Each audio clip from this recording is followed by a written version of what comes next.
Time for WWKD. What would Kurkjian do? Yeah, we created a religion. Timianity.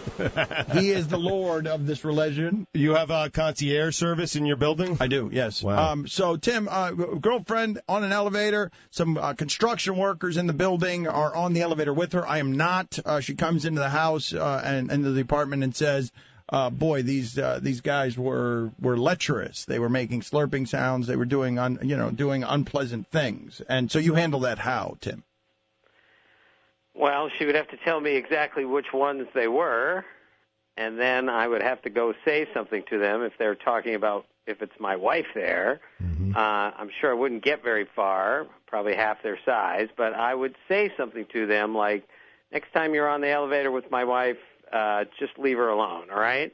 That's about the best I could do. Okay, that's pretty good. You're doing that to please the wife, because if you don't do it, you can never look her in the face again, look her in the eyes again. And there's the risk there that he gets beat up by tools. Right. But okay. I think Timmy doesn't really want to do that. By tools, holding tools. But I know, I understand that's the manly thing to do. I just called security and got them in trouble. Oh, wow. I just said, hey, these guys, get them, like, what are they doing? And was your girlfriend professional? Was your girlfriend pleased with that? I don't know. I didn't ask her. That's how I handled it. You just called someone? That's right. Wow. That's right, and I got no shame about that. I'm not going up there to get into a fight for what? For a lawsuit for what? Like, well, I'm not going to go up there to get into a fight. Like, what's the point of that? I don't think you get into a fight, and I don't think Tim was saying you get into a fight. You just got to go say something. I wasn't even going to go find them. I don't know where they were. They were somewhere in the building. I'm not going to follow, climb all over the building looking for these guys so that I could come out of the elevator and let them, what? I mean... What? At least got to give the appearance that you're trying to... I did try. Handle it for me. Somebody handle this for me. You hit a forward number extension. That's right. That's right. Scott, you're on the ticket. Hey, thanks for taking my call. I got a quick comment and a question for Tim.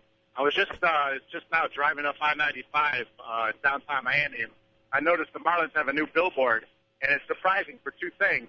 The picture of the player on it is this kid, Dietrich, the second baseman, who's been here all of 30 days. And what's that tell me about the long-term plans or lack thereof that the Marlins have for Stanton in the Marlins lineup? And my question to you, Tim, is what kind of trade value, assuming he has a good second half like he did last year, does he have around the league?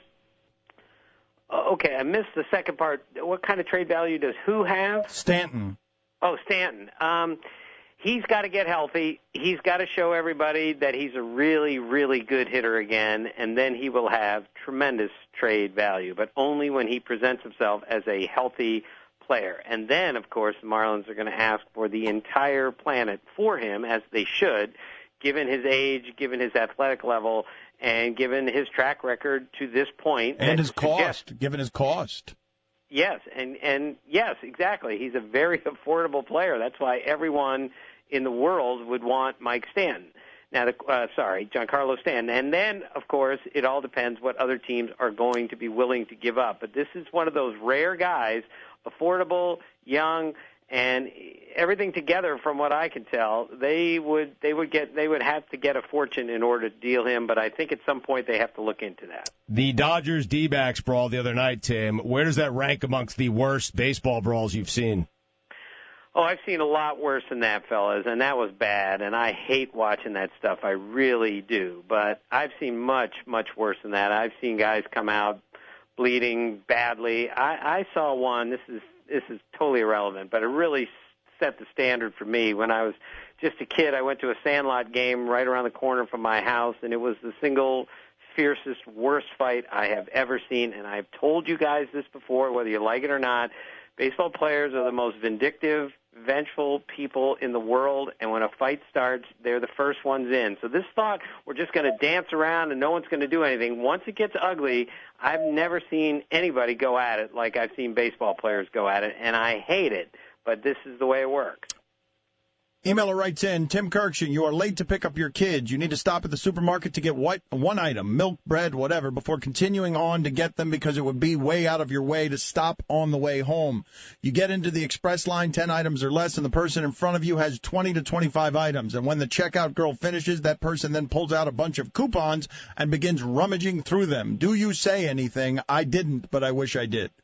I would, if I was in that hurry and my children are, and I'm going to be late for my children, I'm going to tell the lady, I have one item. Can I please get in front of you? My children are waiting. I would not wait. Plus, I'm a little bit impatient in the grocery store. I have to go there every day of my life, and those people who have no consideration whatsoever for the people behind you is just ridiculous. And so, yes, I would say something to her. I wouldn't be rude to her. I would say, ma'am, I have to go. I am in a tremendous hurry here. Could I jump in front of you? This will take 30 seconds. And then I throw the money at the checker and I run out the door. I love this text here. LeBatard equals big for nothing. Big for nothing. Big for no reason. Ryan, you're on with Tim Kurkjian. You're talking to somebody, and their spittle comes out of their mouth and lands right dead smack on your lip. WWKD. Well, that's happened before. It's happened to all of us. I'd much rather it happen to me than for me to accidentally do it to somebody else. I wouldn't say a word. I would wipe it off. It's humiliating to the other person far more than it would be to me, and I wouldn't say anything because what are you going to say? What would you say to that person? It was obviously an accident, and I would wipe it up, end the conversation quickly. Sam, you're on with Tim Kurkjian. Scenario, Kurkjian, driving the car. No daughter, no wife in the car. Gets bumped in the back by an F-350. Gets out of the car. Giant juice monkey, Giancarlo Stanton-sized monster gets out and starts screaming at you. WWKD. Okay, I'm sorry, Dan. I missed the beginning. A guy bumps into the back of me and gets out and rear end you in your car. And it's clearly his fault. Yes, and he gets out of the car, and he's a huge steroid monster. All right, I am going to tell him, sorry, this is your fault. You're an idiot, and you're not going to intimidate me. I don't care if you beat me up. I'm not going to let you rear-end my car, and it's your fault, and then you yell at me. There's some things I'm standing up for myself here, Dan. I acknowledge I'm the biggest wimp in the world. Clearly you're more of a man than I am. No. And then tells me it's my fault. I'm not letting him get away with that. Dan, you stay in the car and call someone? Yeah, I call my concierge. Dave, you're on with Tim Kurkjian, Dave. Good afternoon, gentlemen. On star. Okay, Tim. On star. I have a hypothetical for you. You walk into a bathroom, and there's a gentleman standing at the urinal with a sandwich in his hand. What would Kurkjian do? Oh, boy. This happened with Stugotz the other day, Kurkjian. Sure did. He was eating a sandwich at the urinal. He's going in the urinal and he's eating a sandwich? And at the urinal, he just held his sandwich. I was actually doing this, Tim. That's right. I would laugh out loud because that's the most preposterous thing I've ever heard. Right. I would go to another urinal, try not to look at the guy, and get the heck out of there as fast as I could. What am I supposed to complain? He's not hurting anybody but himself. I know, it's so gross, though. It's pretty bad. Someone on the baseball tonight said has bad breath. WWKD. TK. Oh.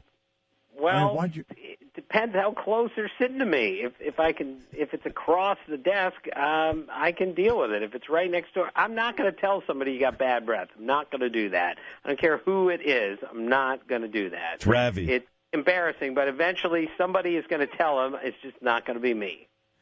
Tim, good talking to you. Good talking baseball with you. Thank you. Okay, guys. See ya. See you, Tim.